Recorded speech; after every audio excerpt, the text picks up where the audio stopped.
Gomen Gomen, très cher Thomas. Alors on se connaît pas, hein, bien sûr. Même, je vais dire, pour être tout à fait franc, moi je regardais pas les Voxmakers, mais ça ne m'a pas empêché d'avoir eu à l'époque une opinion sur l'affaire, d'avoir un petit peu suivi de loin, même encore aujourd'hui. Et justement, c'est parce que je suis assez éloigné finalement du sujet et que je ne suis pas impliqué dedans, dans le sens où j'étais pas fan des Voxmakers, que je ne suivais allez, quasiment aucun, voire même aucun. Je suis tombé par après, j'ai regardé quelques vidéos, mais à ce moment-là, j'en connaissais quasiment pas. Et c'est justement le fait que bah, du coup, à l'époque, je m'en foutais, et puis qu'au final, j'en ai entendu parler grâce à cause plutôt de cette affaire, que je voulais faire cette vidéo et, avec des gros guillemets, montrer l'exemple. On a déjà sur cette chaîne-ci débattu souvent de la culpabilité des gens, de, on va dire, la présomption d'innocence, etc. Et c'est justement pour moi d'autant plus intéressant de présenter des excuses, mais aussi justement de mettre tout ça dans ce contexte et de parler de cette affaire. Alors, avant toute chose, pour ceux qui n'ont pas suivi l'affaire, hein, qui sont un peu comme moi, un peu des touristes là-dedans, eh bien, il y a eu la fameuse vidéo, le hashtag VoxMenteur, qui à l'époque avait fait énormément de bruit. Donc Voxmaker, c'était un collectif de vidéastes visiblement créé par Thomas Sirix, hein, qui, si je ne dis pas de bêtises, faisait les tomates pourries. Je suis désolé. Un collectif donc de vidéastes hein, qui s'était rassemblé et qui faisait des vidéos un petit peu sur tout. C'était, y en a un qui s'appelait l'Ermite Moderne et qui faisait sur les animés et les mangas, il me semble. Il y avait MJ Fermella qui faisait aussi un peu sur des trucs un peu, on va dire, geek dans la culture populaire, hein, si l'on veut. Dans la pop culture, c'est pas la culture populaire, c'est la pop culture plutôt. Bref, il y avait plusieurs vidéastes, etc.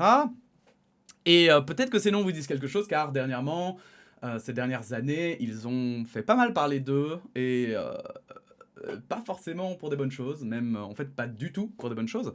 Et donc, ce collectif avait pour but justement eh bien, d'unir leurs forces hein, pour gagner, pour améliorer leur situation, tout en mettant en avant évidemment des créations originales, sympathiques, etc. Tout ça. Donc ils ont fait un jour est popé sur cette chaîne YouTube une vidéo hein, qui voilà je recontextualise vraiment pour ceux qui n'ont rien suivi une vidéo où il y avait en effet plusieurs membres de ce collectif qui se plaignaient notamment de Thomas Sirix donc et qui le pointaient directement du doigt en le faisant passer pour un tyran et un homme absolument affable, horrible et que l'on ne veut absolument pas fréquenter dans sa vie. Ils avaient mis un Google Doc, si je me souviens bien, avec des preuves de ce qu'ils avançaient. Et cette vidéo, en plus, je regarde, hein, mais elle faisait 2 heures. Donc vraiment, ils en parlaient, ils donnaient un tas d'anecdotes, etc. Et le fait étant que, je vais vous montrer quand même vite fait un petit peu de ce dont je vous parle. Hein.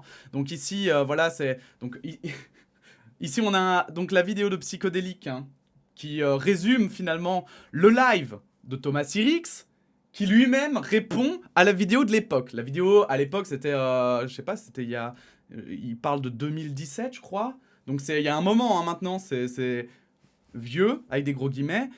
Et en fait, vous voyez, on voit plusieurs personnes ici. Hein, je pense que vous voyez ma souris. Vous voyez pas ma souris.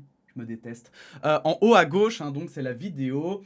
Et comme vous pouvez le constater ici, il y a 3 personnes, en réalité, ils étaient 4, il y en a une personne cachée derrière, etc. Et donc ils se plaignaient notamment de leurs conditions de travail et de la gestion finalement de ce collectif par Thomas Sirix.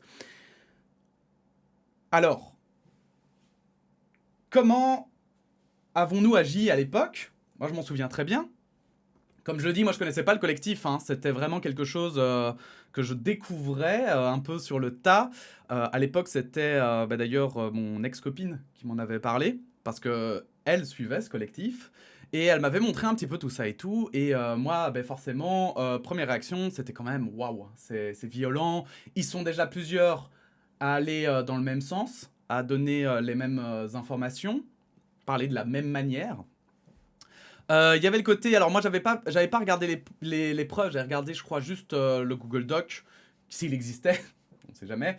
Et il me semblait que je l'avais vu ce Google Doc. Et donc c'est vrai que j'avais pas regardé en détail. Je sais qu'à l'époque je m'étais dit, bah tiens, je vais regarder ce que répond, on va attendre de voir la réponse un peu de l'intéressé, un petit peu sa manière de gérer la chose. Mais c'est vrai que forcément, on va dire la force du nombre faisait un petit peu laissait peu de place au doute, hein, finalement, à l'époque. Et c'est là où je vais parler, mais alors très honnêtement, hein, c'est à prendre avec des grosses pincettes. Thomas, si tu passes par là, ne m'en veux pas, s'il te plaît, bien sûr.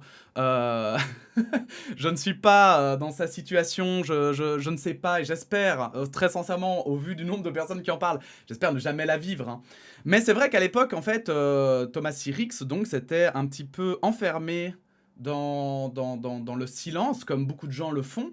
Et on en a déjà parlé, hein. Moi je suis pas forcément fan de ça, parce qu'évidemment, pour l'esprit critique, ça fait mal. Autant je comprends évidemment qu'on ne puisse pas divulguer toutes les informations, je trouve ça d'ailleurs très honorable de sa part, de ne pas avoir fait un espèce d'œil pour œil, dent pour dent. Franchement, bravo, et je pense que tout le monde doit prendre exemple sur ce comportement, parce que je crois qu'en plus, aujourd'hui, j'espère qu'il va en récolter les fruits. Ça aura mis le temps, mais comme quoi, ça valait peut-être le coup. Et puis, en fait, c'est surtout... moi, ce que je veux dire par... Ça aurait été sympa d'avoir des informations, c'est que je pense que malgré tout, ça aurait pu permettre quand même... pour les gens comme moi, justement, qui ne suivaient rien, qui ont vu ça de l'extérieur et qui n'avaient pas d'avis, de ne pas se ranger du côté de « Ah bah finalement, il fait comme les autres, hein ».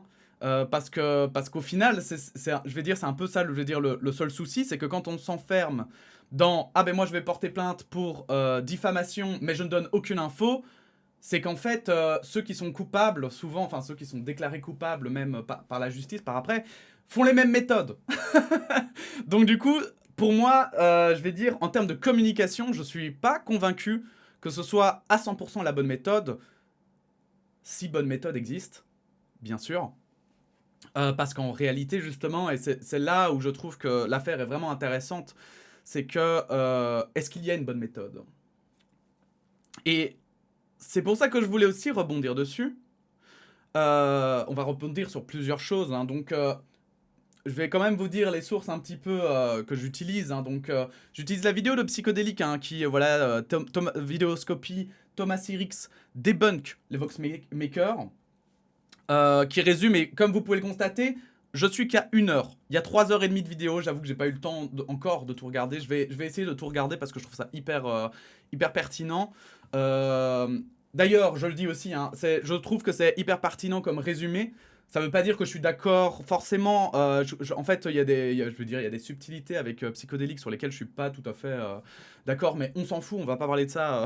Là, on va vraiment parler du sujet. En attendant, c'est un super bon résumé, et c'est hyper intéressant justement de pouvoir un petit peu, on va dire, éviter peut-être les moments d'hésitation, etc. Enfin bon. Voilà. J'en ai regardé 1 heure et honnêtement, je crois que ça me suffit pour le moment, en tout cas, au vu de ce que j'ai entendu, pour déjà avoir des choses à dire et déjà présenter des excuses. Et ensuite, on a aussi la vidéo de Téléchat. Alors, on le voit pas bien, attendez, je vais vous le montrer parce que c'est voilà, c'est une nouvelle chaîne de quelqu'un que je connais justement et que je soutiens. J'avais mis un like, il a disparu, génial. Téléchat, hein, qui est une chaîne où je sais que quelqu'un se lance et tout, et non seulement j'ai envie de l'aider, mais en plus, effectivement, donc elle revient un petit peu la personne sur justement la vidéo d'origine, mais aussi elle revient un petit peu sur des tweets sur Twitter. Et donc, il y a quelques informations supplémentaires. Et je vous invite surtout à aller l'encourager, évidemment, si ça vous intéresse, ce genre de vidéo. Elle en fera probablement plus que moi. Et, Et du coup aussi, bah voilà, c'est important, c'est pas facile toujours de se lancer sur internet, donc bref, let's go. Donc voilà, ça ce sont mes sources, comme vous le voyez, j'ai vu qu'1 heure de la vidéo, mais honnêtement, il y a déjà énormément d'informations et c'est déjà, je pense, largement suffisant. Donc moi, en fait, ici, dans cette vidéo, en plus de présenter bien sûr mes excuses, je voulais surtout, mes excuses à Thomas Sirix, eh bien, je voulais surtout discuter un petit peu de tout ça et pourquoi en fait je me suis arrêté à 1 heure de vidéo. Et donc, avant, donc on va essayer de, voilà, je vais essayer d'être structuré et de pas durer 4 heures. Hein. On est déjà à 10 minutes, ça va être dur. Donc, en fait, concernant est-ce que notre comportement, du coup, parce que je sais que ça va forcément revenir, il y a des gens qui vont utiliser finalement cet aspect, ce qui s'est passé, pour justifier le fait d'utiliser toujours la présomption d'innocence quand quelqu'un est accusé de quelque chose. Alors bien sûr, c'est important d'être critique, je pense, hein, de ne jamais prendre pour acquis des choses qui sont dites. Ici, par exemple, cas de témoignage. C'est vrai qu'il faut jamais les prendre pour acquis. Mais cependant, ce qu'il faut bien comprendre, je pense, et je crois que même pour Thomas, justement, je vais lui dire, j'ai envie de dire, ne nous en veux pas, en fait, d'avoir pensé ça. S'il te plaît. C'est pas un ordre, évidemment. Mais en fait, en réalité, tous les éléments à ce moment-là ne pouvaient pas nous permettre de douter de cette version des faits. Alors certes, j'avoue que peut-être que les plus attentifs ont pu trouver d'autres témoignages. Les plus attentifs ont peut-être aussi regardé finalement le Google Doc et se sont rendus compte de choses qui n'allaient pas. On est totalement d'accord avec ça. Cependant, il ne faut pas enlever non plus le fait qu'on avait quand même 4 personnes ici qui a priori, on va dire, qui étaient a priori victimes et dont on ne disposait d'aucune information pour douter de leurs paroles, qui disaient un discours qui allait dans le même sens. Et c'est encore pour ça, une fois que je dis et que je pose la question, est-ce que vraiment le silence est une bonne solution dans ce genre de situation? Et que je doute. Je ne pense pas qu'il faut tout dévoiler. Il y a des choses où, et Thomas Sirix là-dessus a totalement raison, il y a des choses qui ne sont que de l'ordre de la justice, et notamment il parle des fiches de paye, etc., des preuves, voilà, hein, des preuves qui sont vraiment à titre personnel, et qui effectivement ne sont pas des... voilà, qui ne doivent pas être dévoilées, qui sont des choses qui même légalement peuvent te poser des problèmes. Mais est-ce que pour autant... est-ce que pour autant tout cacher et juste essayer de tout tanker est une bonne solution? Est-ce que finalement, quand même, argumenter un minimum? Je ne sais pas, hein, vraiment, je pose la question là, hein, je n'ai pas de réponse. Je pense que personne aujourd'hui ne peut avoir de réponse parce qu'on n'a jamais eu de drama, on va dire, géré d'un coup de maître. Hein. Donc, est-ce que finalement, quand on est justement dans cette situation-là, même si on est inaudible, ça ne vaut pas quand même la peine de dire qu'il y a des preuves, ne fût-ce que ça, des preuves qui peuvent, que tout l'argumentaire, qui détruisent l'argumentaire. Alors peut-être que tu l'as fait à l'époque, hein, ici c'est pas évidemment, je ne fais aucun procès d'intention, c'est hyper facile d'en parler maintenant quand tout est posé et tranquille. Hein, là, moi je suis ici derrière mon bureau, il m'est rien arrivé, j'ai pas dû gérer ça, des personnes qui ont diffamé sur moi et tout. Mais je pose vraiment, on va dire, avec justement, je pense que c'est là où le recul est quand même intéressant et que la question doit être posée. C'est, on va dire, c'est plus une question dans le sens, essayons d'apprendre finalement de tout ce qui se passe et d'en tirer des leçons intéressantes pour tout le monde, au cas où un jour ça venait à arriver encore. Maintenant, je tiens vraiment à insister là-dessus. Je pense vraiment qu'il ne faut pas prendre non plus cet exemple comme un exemple de « Ah mais oui, mais vous voyez, à chaque fois qu'il y a des gens plusieurs personnes qui commencent à tout à coup dire quelque chose ou à accuser quelqu'un de quelque chose, oh, il faut directement utiliser la présomption d'innocence, etc. » Je rappelle que la présomption d'innocence n'existe qu'en justice. Et moi, je pense que quand même, oui, bien sûr que c'est, je pense, important de se faire des opinions, je pense. Comme aujourd'hui, ces excuses qui en découlent de cette vidéo, c'est encore une fois une opinion.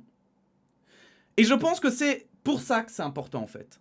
C'est pour ça qu'en fait, une opinion, ça doit rester une opinion et jamais un jugement, évidemment. Alors, on peut, voilà, hein, quand j'entends par jugement, en fait, le fait que ça va porter à conséquence, c'est-à-dire qu'on va commencer à attaquer quelqu'un ou à l'insulter ou quoi que ce soit, ça ne doit jamais amener à ça.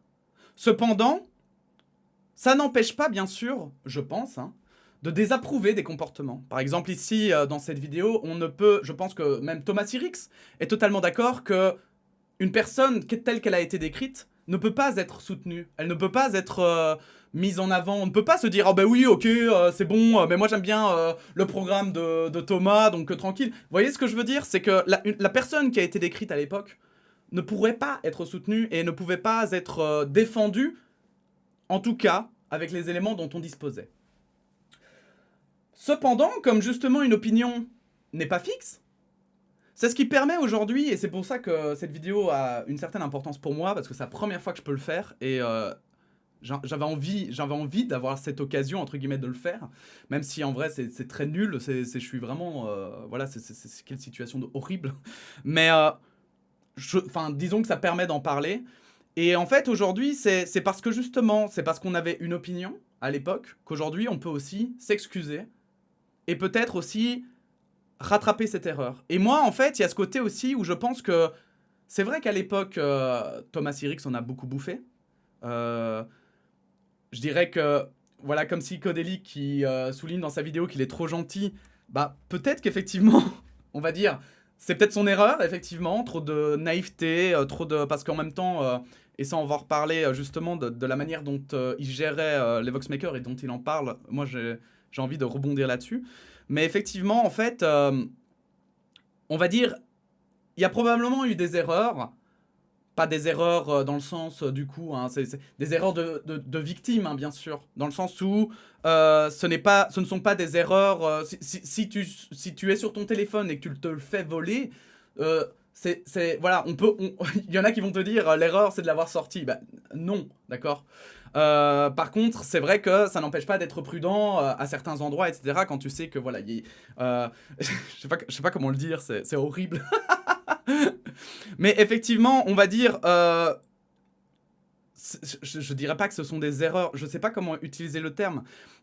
S'il y a des leçons à retenir, c'est qu'effectivement, je pense que Thomas Sirix a eu trop de naïveté, de gentillesse. Mais c'est pas vraiment une erreur, c'est plus du coup... Il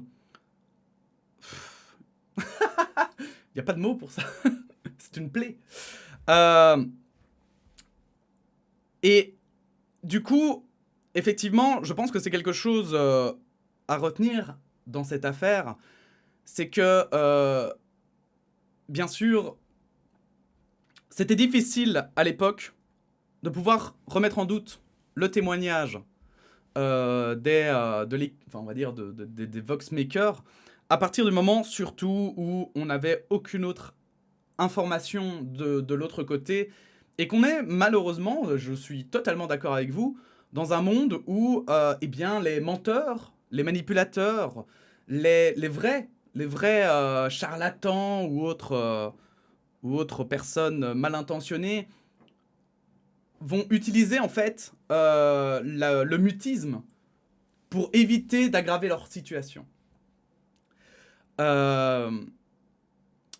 Et du coup, dans cette vidéo notamment, il parle de la société, etc.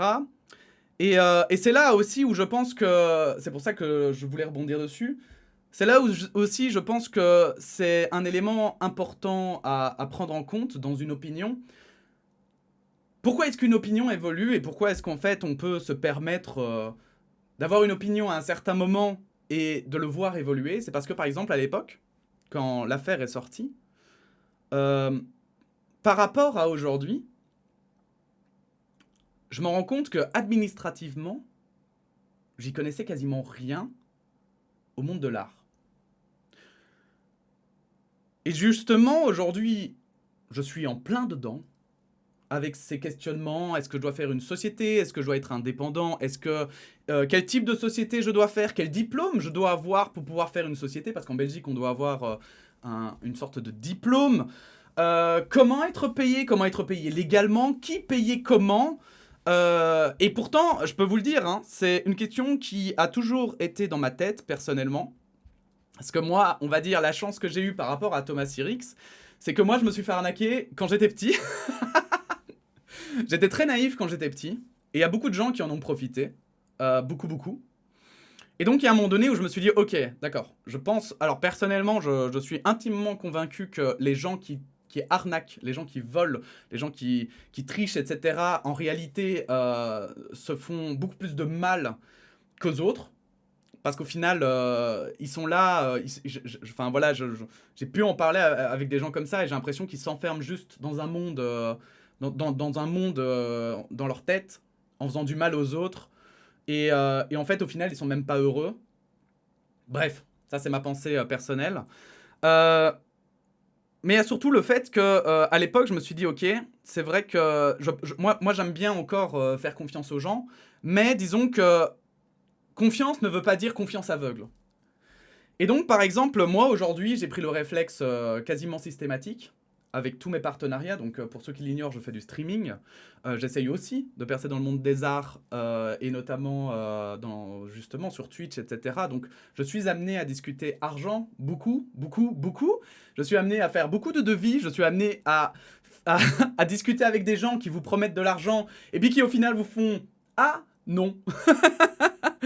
Et donc en fait, c'est justement pour ça que j'en parle, parce que je pense que cette vision, peu de gens en fait l'ont, parce que beaucoup de gens sont fonctionnaires, ou sont employés, ou sont, voilà, je veux dire, ont d'autres statuts, et donc n'ont pas conscience de ça, de ce que c'est que d'être indépendant, et de la difficulté que c'est de gérer une entreprise ou une association, etc.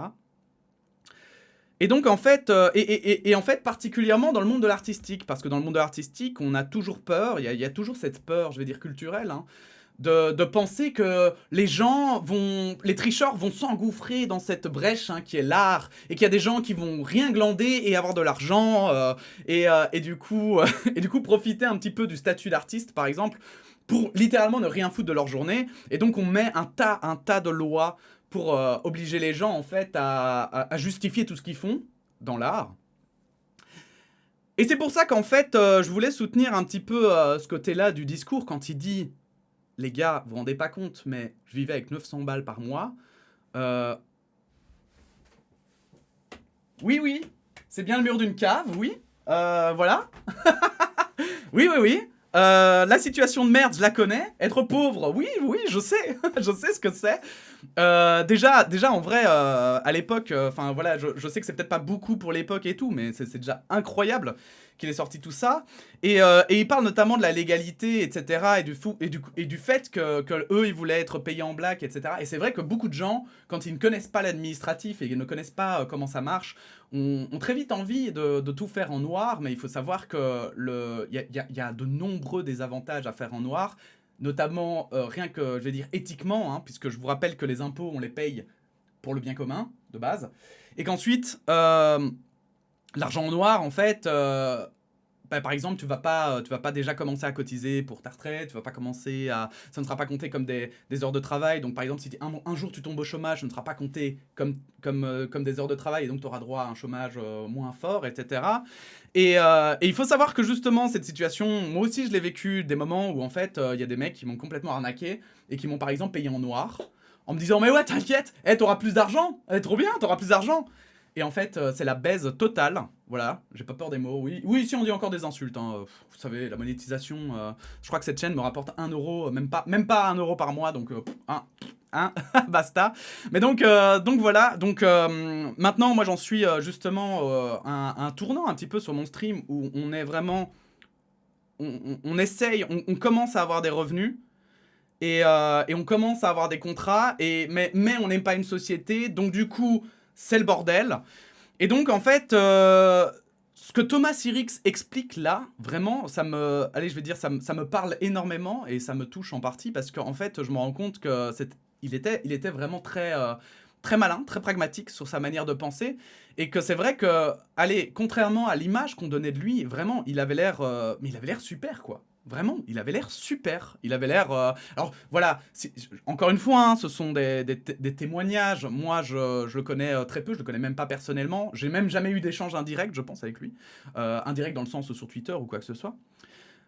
Mais c'est vrai que quand on entend sa manière de gérer l'entreprise, en fait, tu te rends compte que vraiment, c'était deux dimensions, quoi. Les mecs étaient vraiment, je vais dire, des artistes. T'avais d'un côté les artistes fumeurs d'herbe, tu vois, qui étaient là en mode tranquille, t'inquiète, t'es qu'à tes frères.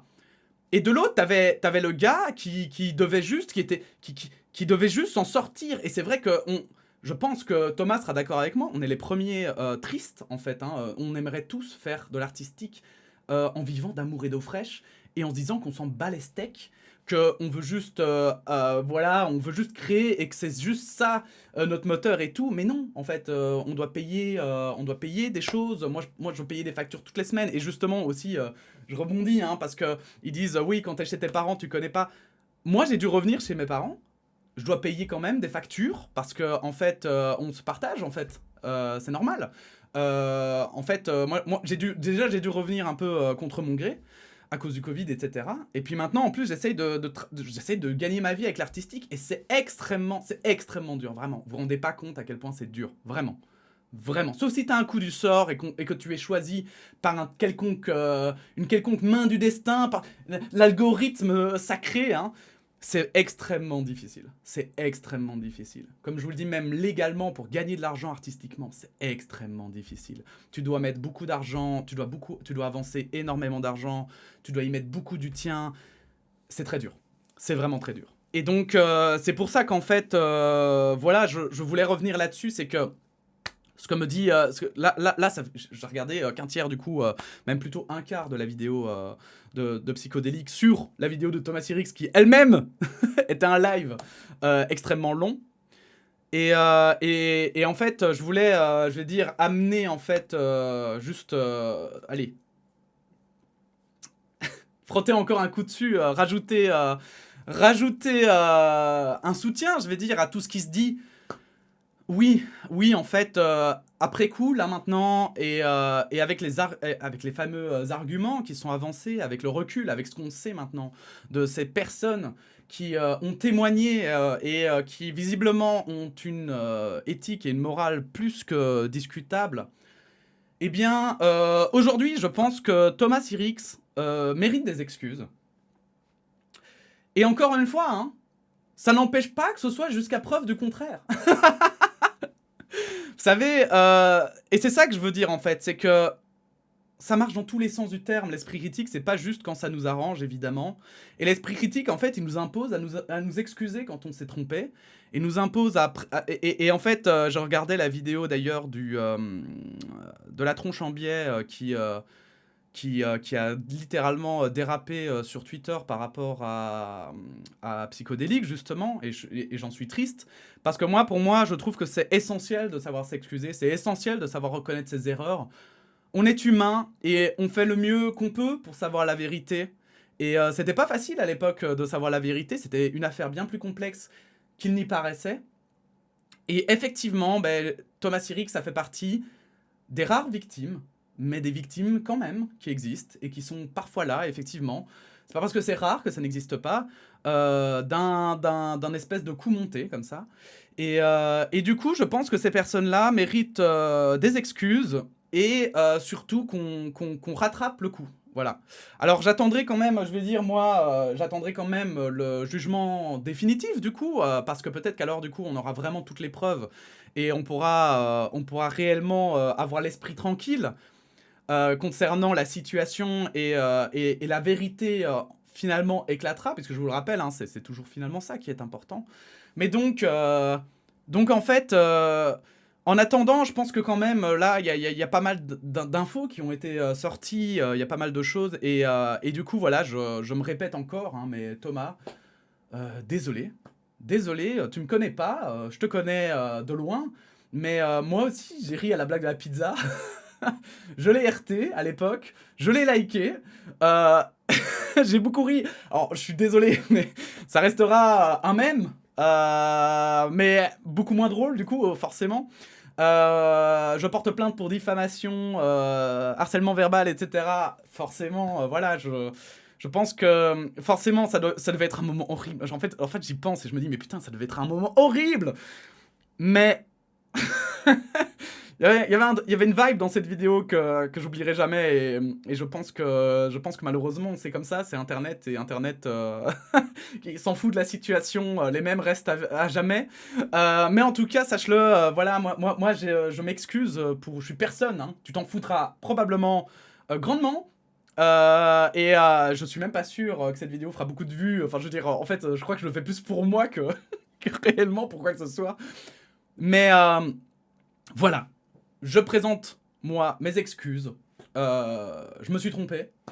Je me suis trompé. Et je pense qu'en tout cas, c'est clair qu'en tout cas, j'ai changé d'opinion, d'avis. Et eh bien, j'espère que voilà, je te souhaite du bon pour la suite. Et j'espère que la roue va tourner. La roue va tourner, qui tournera, bien sûr. Et que du coup, bah, maintenant, ça va rouler pour toi.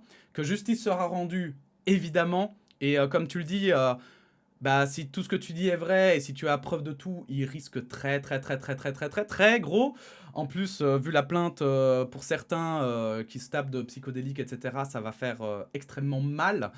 Mais voilà, sache-le que une fois que tout ça sera terminé, je pense qu'en tout cas ta réaction a été vraiment exceptionnelle. Que pour le coup, voilà, peut-être que je peux être critique sur ton silence, on va dire, dans un sens théorique, hein, bien sûr, dans un sens de pensée critique, toi, de réflexion. Autant je peux être critique là-dessus, autant pour le reste, c'est vrai que c'est assez incroyable le fait que voilà, moi je suivais, et d'ailleurs bravo à Psychodélique, qui te suivait sur ton blog, etc., et qui justement permettait de se rendre compte que l'affaire était plus compliquée que ce qu'il n'y paraissait. Eh bien, bravo d'avoir tenu tout ce temps, bravo de quand même avoir gardé les épaules bien fermes, hein, d'avoir gardé tes appuis. Et merci aussi, hein, parce que voilà, il y a des gens qui, quand même, hein, suite à ça, s'écroulent. Il y a des gens qui abandonnent. C'est hyper dur, c'est hyper terrible. Donc, et au final, parfois, on ne sait jamais la vérité. Et donc, moi, j'espère, voilà, que ce sera enfin, que cette histoire sera enfin terminée et que la vérité est enfin dévoilée. Et du coup, bah voilà, merci, hein, merci évidemment pour le partage de cette version. Merci pour ton témoignage, vraiment.